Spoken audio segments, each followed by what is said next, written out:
You're listening to Heart Podcast with Lina Kevlani. Artezaar.com, online art gallery. Hey, welcome to another episode of the Heart Podcast. I'm Lina Kevlani from Artezaar.com, online art gallery. Today, I have a very special person. I have Pavithra Menon with me. She's a presenter on City FM, a TV presenter on Star Plus Middle East, and she's also a fabulous singer. Welcome, Pavithra. Thank you. Well, honestly, I haven't asked you to say all of that. No, I know. Eat biryani to you. Totally. And today the tables have flipped. Normally I've had her interview me. Today I am interviewing her, so I feel very grateful. And you did such a fantastic job taking all of that from my bio. totally from your bio. And the thing is, we've been friends for a while now. I think easily about 3 years. 3 years. And the fact that we can be very candid with each other. And you could do all of that is great. Totally. And I totally know where this is coming from. So, little story back, guys. When I started the podcast, I had to keep Pavithra in my mind on how would Pavithra present? How would Pavithra do that? I actually called her a couple of weeks ago and I told her. I said, Pavithra, I started doing this and I kept you in my mind. She goes, why? I said, because I didn't have any other reference, and honestly, you did such a great job. You put me at ease and I was happy to be on the radio. Any honest reviews after? I don't know yet. But that's just so sweet of you. But I'm just like, why? Why would you do that? Because honestly, I didn't feel so comfortable until I came onto your show. Aww. And you put me at ease. And not just once. No, multiple times. We have to give them that. Yeah. And you put me at ease and I would get all worked up on the mic. You're like, just be yourself. Don't worry. I can edit. Honestly, that totally depends on my guest, right? Like if my guest kind of throws out the same energy as to make it very conversational, let's keep it very real and candid, I think that's how the conversation flows. And for me, I totally believe in energies. I'm someone who's like, if you want it in a very formal way, I could do that. You're right. We can go from point A to B, but if you want to keep it very colorful and, something that everybody can relate to, because art is all about that, right? And what you do and what I do, it's all about relating. Yeah. And I think that's why, I was very inspired and I ended up putting you in my head and actually going with the flow from there. You touched many lives, Lina. You have no idea, especially when you sent me that little sketch of me.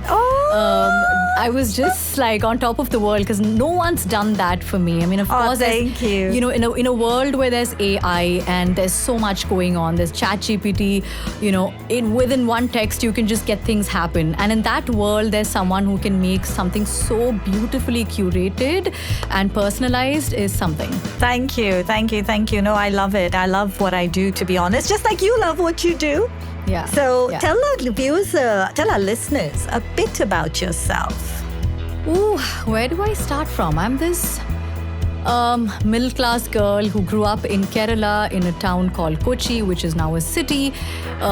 Defense family, got to go to a really good school. That's exactly why I speak Hindi as well, because people from Kerala is generally they have a preconceived notion that they can't speak in Hindi or Malayalam or English, right? Right. But that kind of went out of the window because my parents spoke good Hindi at home and they were born and brought up in a defense colony in the North India, like many states there. So that kind of gave me a foundation to public speaking. You do have, and there is this thing in Indian culture where a guest comes home, chalo naach ke dikhao, ga ke dikhao.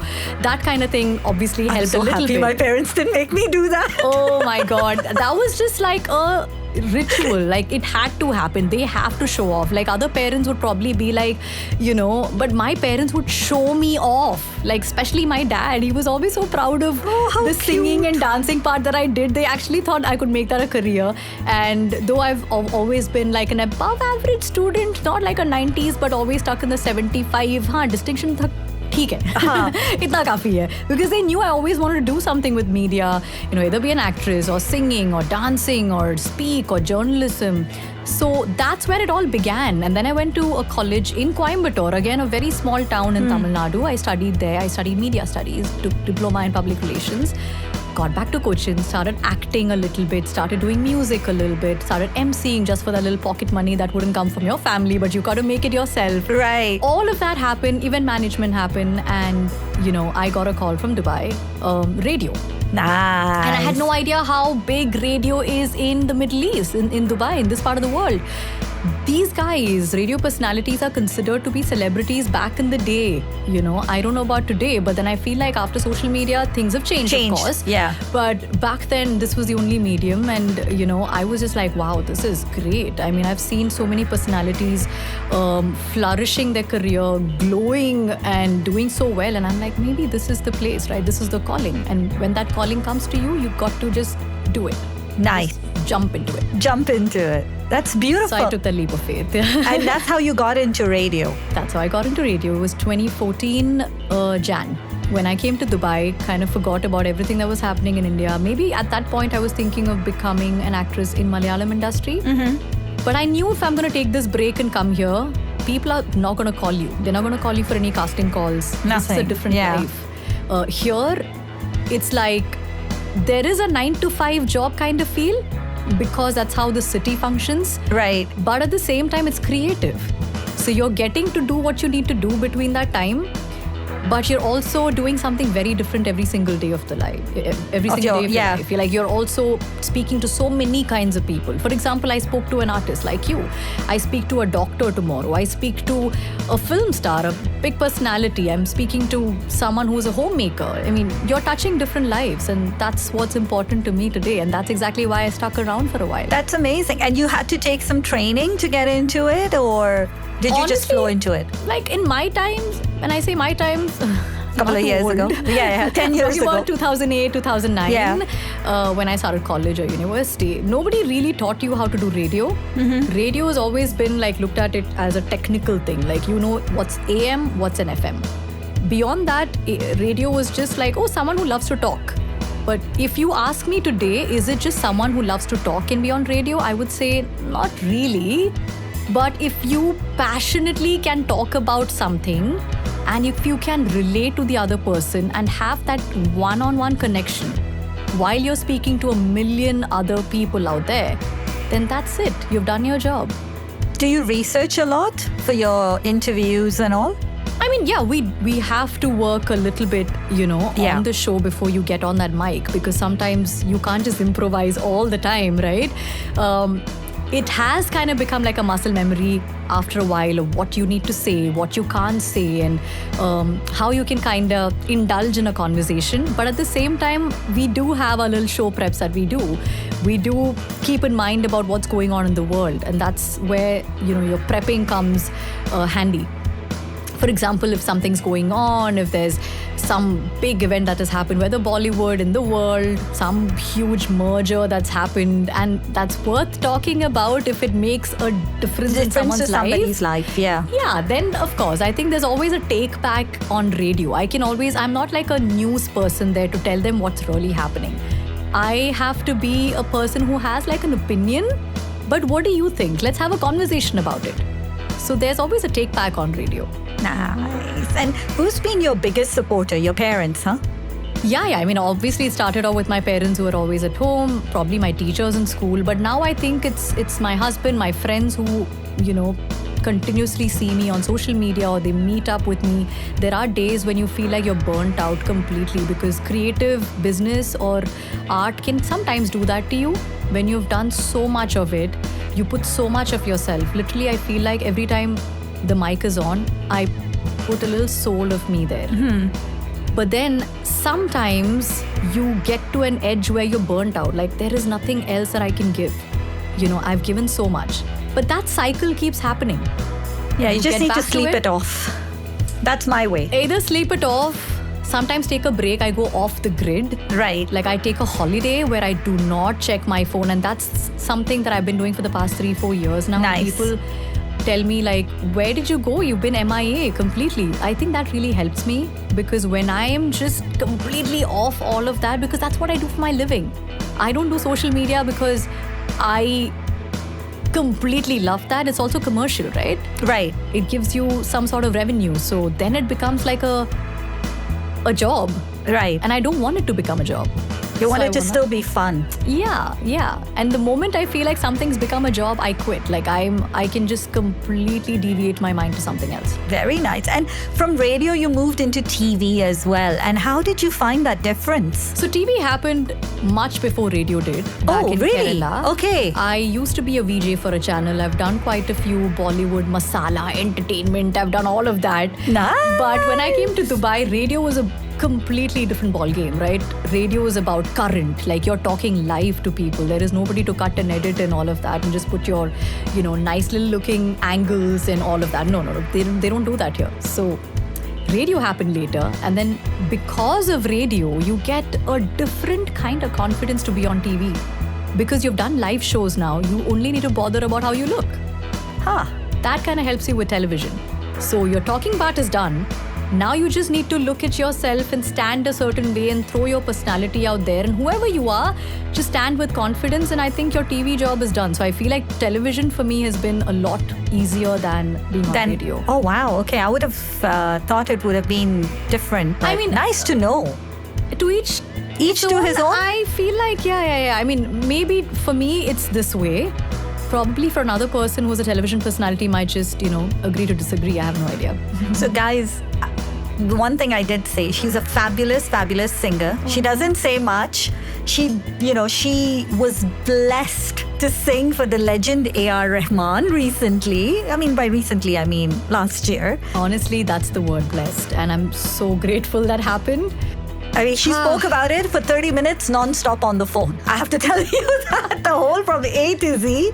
And I had think it's goosebumps. worth bragging about it, but honestly, more than that, I feel like you weren't bragging. You were, you were in a state when you were talking to me that, oh my God, I don't believe this happened. Yeah. And I kept getting goosebumps, like as you were talking. That's amazing. I think we arrived at that when we were just talking about how you can manifest on certain things. Right. We were And talking about that. You'll never know when you're probably giving up is when life throws you these things and it's like, this is not the end of your singing career. And that's when that kind of came to me. And how was it being on stage with him? It was surreal, right? I mean, it was nerve-wracking for sure, but I had goosebumps throughout. Like on stage, those 2.5 hours, the fact that I was also a part of like one solo that I did with him. Right. Apart from that, I was also a part of the chorus. Right. For Firdaus. That's his orchestral team, right. Female orchestral team. So it was just mixed emotions. It was just wholesome. It was overwhelming. It was everything. For me, I'm looking at this person, on the keys, on piano, playing that song that I've heard growing up, in the 90s. And I'm going like, I am singing with him. Like my parents used to make me listen to this on radio. And isn't it Kehna Hai Kya? Yeah. It was that song. And I died. And I woke up, died again. So it was just like that. But, wow. And you've sung many songs as well before.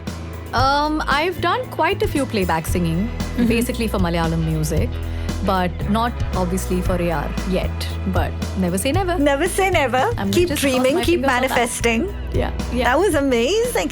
And for people looking into presenting on radio or on TV, what advice would you give them? I don't think I am there yet to give any advice to anybody, but I feel like sometimes, I think there are so many talented people out there. There's so many artists. There's so many youngsters out there who are much better than us probably, who can speak well. But the thing is that on radio right now, it's about catching the pulse, right? Like, what is your audience feeling?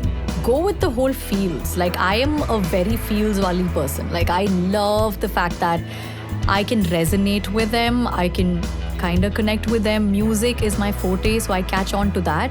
I am not someone who's like a stand-up comedian on radio who's always cracking jokes, and I go by feels, and if I feel like saying something, I would say that. So just stick to that. Like, I feel, be authentic, be yourself, go out there and just be nice to people. Just be yourself, and that is a nice person. Everybody needs to see that side of you. Everybody needs to wake up in the morning and feel good about themselves. And if you can play a role in that, they will adore you. And you don't have to bother about how they're gonna accept you or not. just play your cards, and someday you will see that they will accept a personality like you. Because for me, I joined a Malayalam radio station first when I didn't even know how to speak Malayalam very well. For me, I was like, I come from a family that spoke more in English and a little bit of Hindi, a little bit of Malayalam, but that Malayalam wasn't the real Malayalam that they spoke in Dubai. I came here and learned Malayalam. Oh, wow. Yeah, so I used to sit with news presenters and learn the language really well. That's exactly what I do now with Hindi. Probably my Hindi is not that good because I worked for 5 years for a Malayalam radio station. Now I need to go back again and learn the language. And language is everything. That's another thing. Like if you can speak more than 2 languages, nothing like it. Language really can change your life. If you can speak well, if you can hold a conversation, if you can communicate well. Because we all have feelings inside us. We have so much to say, but we bottle can you it. Articulate it well? Or we bottle it up, thinking nobody wants to listen to it. Maybe if I express my opinion, somebody will say yada, yada, yada. Yeah. So you fall into that trap. True. Yeah. Also, I feel like using the right words at the right time, that really can get you places. Ooh, guys, some very, very good advices from Pavithra. Oh my God. So we have a section. It's called Did You Know? Okay. What is the one thing people don't know about you? That I'm an overthinker. Oh my God. I don't know if it's a Piscean trait. Like even now while I'm talking to you, I'm just like, oh my God, what is she going to throw at me? Is she going to catch me off guard? Like, am I going to make a full bumbo of myself? These are the thoughts that's running. But at the same time, I'm like, hey, it's okay. You got this far. You got this far. You'll be okay. You'll be okay. Oh, overthinker. I never put you there. And I've known her for a while, huh? So, oh my God, I'm always thinking. I don't know if it's a Piscean trait, but in general, I think way too much than I'm supposed to be. And my husband tells me that. I'm like, can you please stop worrying so much? Like, I can take work home and I can take home to my work. That's sometimes like I can mix it up and you shouldn't. You shouldn't. Yeah. No, that you shouldn't. Even like, I remember when we were in COVID and we had to work from home. Literally, I had a boundary around my desk. Oh, that's good. And I walk away from it. Like, it's like a line that I drew on the tile. Yeah. Oh, what? Yeah. Because I was... Like a physical line? Like a physical line. Because I'm working in my room, right? I have a desk there. I have a laptop there. I sleep there. And I was losing boundaries now. So what I did is I took one of those chalk kind of markers that can get off the floor. Trust me, my mother would murder me otherwise. And she has an artist at home. Yeah, she would murder the crap out of me. So I took one of those markers, temporary ones. Made and a proper Lakshman Rekha for yourself. A full Lakshman Rekha. I walk in there, it's work. I walk out of there, it's not work. Oh, wow. I want to see that. It was hilarious. And to me, that became like, this is work. Yeah. And I actually faced the other way. That's a good idea. Maybe I should do this. Because I didn't face my bed. I didn't face the TV. I faced out of the window. But babe, do you realize those are the perks of working in the same place? Like your work and your home is the same place. I know. But those days you were like... it should be easier for me to leave what I leave. Like Babul ka ghar. Babul ka ghar and because you were forced to work and now all of a sudden you're adjusting and you're like, wait, this boundary is not closing. Yeah. I'm working 24/7. What is happening? And the one thing I do now is I shut my laptop down and then I'm like, I'll switch it on Monday. Unless something is crazy, I will literally switch it off, shut it down. Yeah, and when it's actually difficult for you to do, because this is your own thing. This is your own thing. Artezaar is what you do, and that's your homegrown, but your then baby. And I realized I didn't have time for myself. Yeah, and I've told you that. Yeah, you've told me that. So I started shutting down, putting boundaries. Do you eat on time? Is it. Oh, yeah. At least that progress happened. That progressed. Yay! I'm so happy we used to chat about how we don't eat on time, we don't do this on time. I do. You do, I didn't. I love food. I mean, obviously, now you're telling me it doesn't show on my body, but someday, someday, nice. I'm going to blow up. Okay, so she knows me well enough, so she knows I do ask crazy questions. That's why she was thinking, where's this bumbo coming from?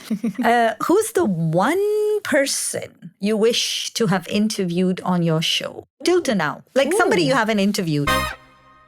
Wished, Wait, actually, there are so many names. Go for it.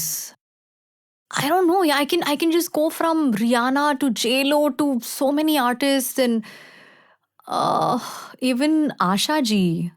I mean, living personalities. Of course, wow. Lata ji is no more. I mean, I wanted to interview her. That never happened. But she was not big on interviews anyways. She's very but just silent. like kind of... No, Asha ji actually happened. That was 2017. I have interviewed her. Maybe those kind of personalities who I feel like, oh my God, the time's running out. Maybe I should. I should.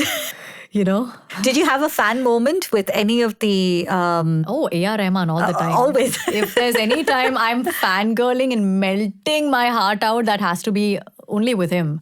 Otherwise, I don't really like... I don't think I get too carried away by celebrities per se. Maybe Messi, I don't know. Maybe with him, I might Messi is just down feel to like, earth. oh, wow. I got to meet him. What? Yeah. I got to meet him from my previous job. I'm not kidding. And you wouldn't tell me about this. I didn't tell you. I should tell you the whole story. I'm not talking to you after this podcast. Oh my God. No, but No. I think it was one of those days where I was working in advertising. Okay. And they were doing the Club World Cup in Abu Dhabi.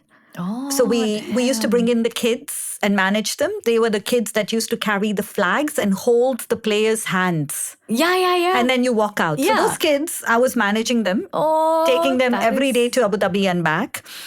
And the semi-final match was Barcelona versus another team. I can't remember now. I promise you, all the kids are standing in line. The other players are here. Yeah. The Barcelona team walks in. Yeah. Messi walks in. Everybody's cheering. He goes to every single child, high fives them, Ooh, shakes every single umpire or ball, whatever, players in the tunnel, shakes their hands. He goes to every player on the other side, shakes their hand, comes up to us who are standing in a corner, Yeah. shakes our hand. There's no camera on. Messi, shake my hand. Yeah, Messi shakes. Messi Maybe shakes. I'll never leave my hand. But manifestation, universe, listen to me. Do something about this. But you know what's amazing is there's not a single camera on at that time. yeah, he didn't do it for, No, you know. because the camera comes PR. in right before they're about to leave the tunnel. When they're all standing in line or whatever, the camera comes in then. Yeah. Like he didn't do this for publicity. No. He genuinely is a nice man. Genuinely. And we're not allowed to carry phones or cameras in the tunnel as per FIFA rules. And I'm telling you, for a second, I was like, Messi shook my hand. That's crazy, right? He said, great job. And I'm like, Which hand was it, show? my right hand. I never wash it. No, but honestly, I feel like, the thing is with, the entertainment industry, when you work there are so many people, you get a chance to meet them and you interact with them. But, that makes you also feel like you don't have to be a certain kind. You don't have to be like this. You are trained to be nonchalant about things. You're right. And you're trained to be very like, oh, this doesn't really affect me. I can't be a fangirl I can't be need to because sit I'm at there work. and interact. I'm at work. You're at work, exactly. I'm at work. This is my job. Yeah, but you also have this middle class girl who's also living her dream, right? Right. You can't forget that, because when that happens, when you get an opportunity, sometimes you tend to forget that this is where I came from. And look, I'm getting a chance to meet this person. And I have never been taken by stardom or actors or fans or anything. But same, Messi is Messi. Let's Messi's give him Messi, that. yeah. And I'll tell you the coolest thing. So you organize the kids, and the player comes and stands next to them. I'm looking at this one kid, and he's somehow whispering to somebody and keeps shifting his position.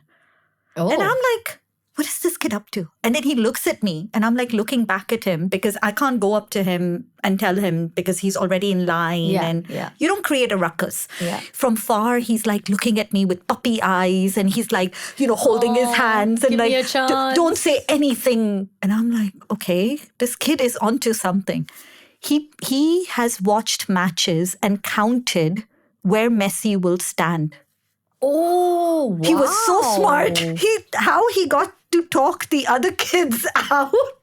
I don't That's know. just pure physics, bro. That's crazy. I could not stop laughing when That's Messi just held his crazy. hand and they walked out onto stage. He's and just like, oh, will he come to this position or that position? he knew. He knew everything. And I hadn't, I just kept the kids in a random order of how they were meant to go, whatever, and all That of it. kid's gonna go a long way. I'm sure he did. I'm sure he did. I could not stop laughing at his genius. I could not stop laughing. And then he also came for the final match. Yeah. So we were already thinking, he came up to me, he said, I'm going to stand in this position. I said, I know you're going to choose your position because you're going to do the same jargon last time, so I'll give you your position. So not once, but twice he walked out. Look at the fandom. Like, that's just... It's such a marvel, right? It's such a marvel. And how he did it, how he sweet-talked them, I have no clue. I can just see it from far. Yeah. That something is happening. Yeah. And I'm like, what is he And this doing? is one in, like, I don't know, millions of kids, right? There's so many out there who are inspired by him. The thing is, it's just pure talent, hard work, and where he came from again and what he is today. And, come on, he's Messi. And I thought, okay, Barcelona team. And I'm talking the real, like the great Barcelona team. There was Xavi, there was all of these guys. And just the way Messi conducted himself in that tunnel, I became a fan for life. That was it. Because I could see how he shook people's hands, how he high-fived every single child, not just the child standing in line. That's Every what made him child. today, you know, whatever he is today, I think. So imagine that many kids into umpires, into us standing on the side. He got us for life. That's it, yeah. Multiplied by X number of matches. I know. Do the math. That's it. That's your moment framed right there. That's it. Yeah, we you don't don't have even- a picture. We don't have anything. But hey, But who cares? who cares? It's in my heart. This is your heart. This is your memory. And yeah, you can live with that while I think of and manifesting that to happen again. Before he actually quits. Yeah, so I think Pavithra and me, we're going to sit down, we're going to discuss who we met, and then we're going to try and pair who we met with each other, and then we try to meet each other's me. But jab we met. Jab we met. And with that, guys, I'd like to thank Pavithra. Oh, thank you so much. Thank you for It coming. didn't feel like a podcast really. It just went on like we're sitting together with a cup of chai and having a conversation on our couch. We could go that for an hour, guys. So we're going to let you go. This is, I wanted to do this special episode with her because this is the last episode of season 1. Ooh, grand finale. Grand drum roll. finale. And I couldn't believe we actually have that many episodes for Honestly, season we 1. could go on for the next 5 episodes and give you more content for it, but you want me to stop here? And that's exactly why you're concluding, I know. Totally, because she has a shoot to go to. I have to be somewhere. And I think if me, Pavithra and Priya get into a room, we're done. I think the studio is shutting down. But that's exactly why we have our jobs. Truly. Yeah, we put food to the table, and of course, at the same time, I think women like you and some of my other friends, they are the ones who can inspire me to do what I do. And you Otherwise, inspire I us back. And you will inspire us back with all the hustling. And I was talking to Priya, she's a one-woman army. You're a one-woman army. Yeah. And coming together and doing this and showing everyone out there, it's possible. Just put your mind to it. Yeah. It's possible. Everything is possible. Everything is possible. And with that, keep manifesting. She's going to manifest. I'm going to manifest. Fake it till you make it. Oh, yeah. It's okay. It's okay. And we're all Everybody humans. has their own journey. Oh, yeah. And we're going to be back in season 2 soon, guys. Woo! So thank you, Pavithra. Congratulations. I mean, let's not forget that. You've come a long way as well. You've done so much for yourself, for the brand that is. And even with the podcast, I never ever thought this is going to happen. But 2023 has been very kind to you so far. Yes. Leena, I mean, I'm sure the homework started way before. Oh, yeah. But- it took a while to get there, but it did. But you make everybody feel so special. And that's the best thing about you. If you can do that, you can do anything. Oh, thank you. And that's the most difficult part for a lot of people. I mean, they just don't forget. I mean, you shouldn't forget where you come from. No, you shouldn't. And that's the thing about you. You can be like this girl who can talk to me in pajamas and not judge about what I've done, what I'm about to do. I can talk to you about anything. You're that 3 a.m. person. Yeah, we have to be each other's 3 a.m. person. You know, if otherwise, there's no point. There's no point. There's no point. Guys, go be somebody's 3 a.m. person. Who is yours? And with that, signing off, this is Leena and Pavithra. Hey! And have a great summer, and we'll see you post-summer. Take care.